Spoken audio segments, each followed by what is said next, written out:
Hello, I will show you a game that was recently showed at the Gen Con this year.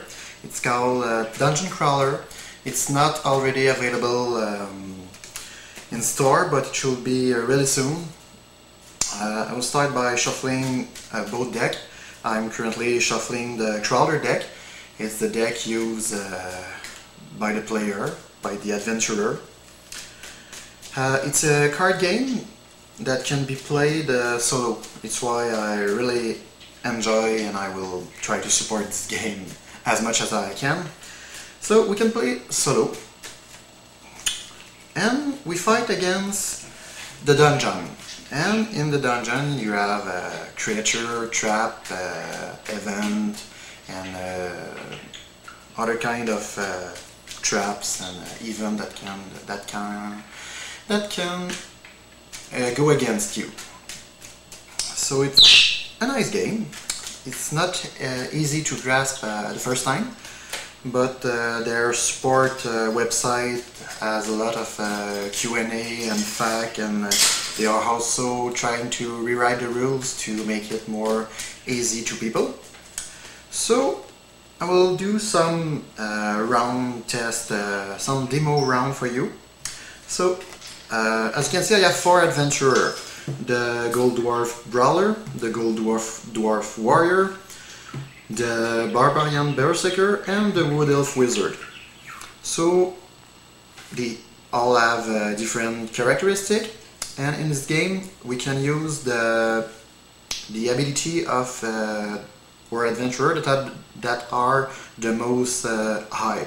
So I have 3 in skill, 3 in tactic, 4 in equipment, and 3 in magic. So it's the maximum card I can use in those categories. So I will draw my 5 card. We always have at least 5 cards in hand, and I will there will be a 5-point limit to the dungeon each round. It's like in a dungeon crawler game, a basic tabletop game. When you enter a room, in this game it's card, and they have a value, and we will fight against a room that has a maximum of 5 points.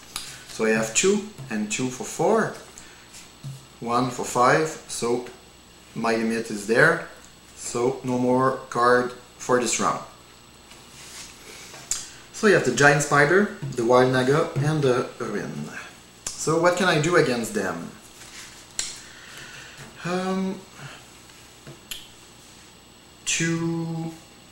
Okay, so it's 1 terrain and 2 character. The Ruin, what are they doing? It gives +2 power to character and adventurer with stealth. The spider has stealth, so it has a +2 power. So they both have 0 stamina, so it's an automatic hit. I only have to make one of my adventurer attack, so it's what I will do. So my brawler activate for the hit. It reached their stamina value that was 0. So I do a wound. I will do a wound on one of those. So I will try to kill the one that will be the most dangerous for me. Oh, before that, it's hard to read when you're not on the right side.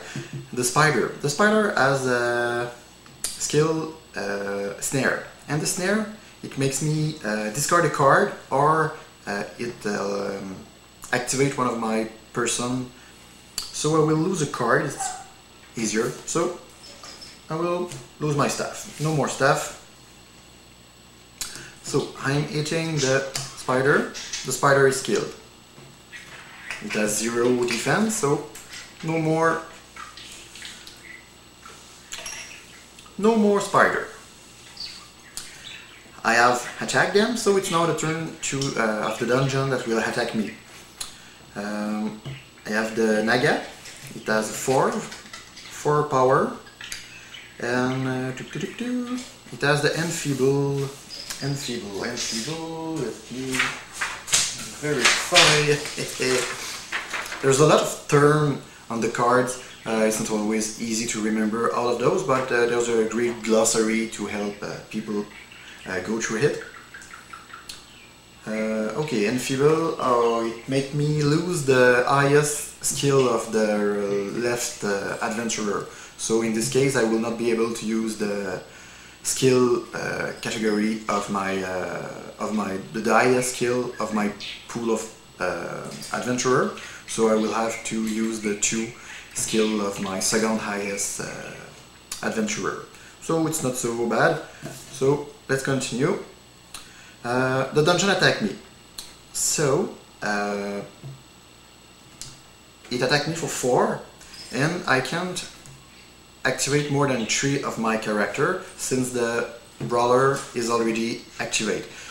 For each of them that I activate, it gave me a 1 for defense, but I need 4. So what I can do is use the earthen form. It needs 1 magic attribute, and I have 3 on my Wood Elf Wizard, so I can use it, there's no problem, and it gives me +2 stamina. So I have 1, 2, 3, 4, 5 with this skill, with this magic. So I resist their attack, so I don't take any wound for this round. End of the round, I remove everything that is not used anymore. So the earthen forms go back to the discard pile. And the Wild Naga, since it has a 0 stamina, it died. It's like it was summoned by the dungeon, but it has no stamina to stay more than 1 round, so no more Wild Naga. And the Ruin, it don't have any attribute to make it stay in place, so it's gone also. I have no adventurer luck or with problems that will don't make them go back to normal state, so they all reset to the ready form. End of round. I draw up to my 5 card limit, so combat training and regain feed. End of round 1. As you can see, it's quite simple. There's a lot of word on text. There's a lot of text on cards. It's not always easy to grasp all the meaning of all those, but it's fast, easy. There's a lot of documentation, and the website is really great. It's a nice game, and if you like to play alone, you could certainly try to find it and add it to your collection. Let's go for another round. So, a zombie with 1 value, a phantom with 0 value, and a pendulum with a 3 value. So I'm at 4, and 4 plus 2, I will be at 6. I can go higher than 5, so the rush is going to the top of the deck of the dungeon, and it will be pulled in play at the next turn. Even if I don't, even if cards stay there, the pulled card will come in play. So I have a phantom, melee, flight, immune, and spook. Okay. It's my turn to play, so I need to fight against them, fight against their stamina. I have the zombie as 1 stamina, and he also has now armor plus 1. So I need to beat 2, so I can make two of my staff fight. So it gives me 1 for each of them. So I do a hit. I would love to hit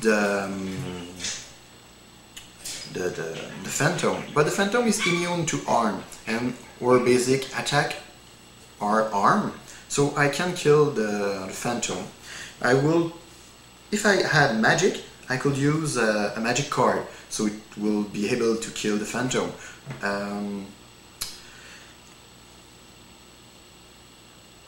But for now I will just, I will do 1 wound on the zombie. It will,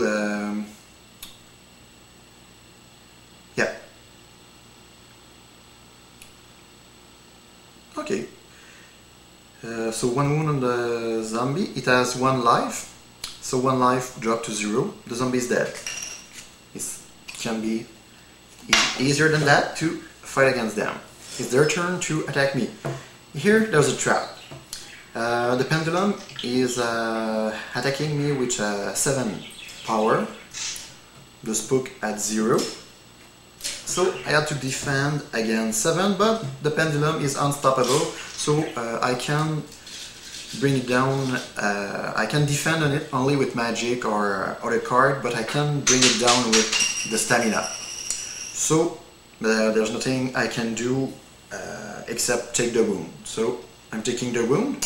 The wound is taken by the first person in the marching order.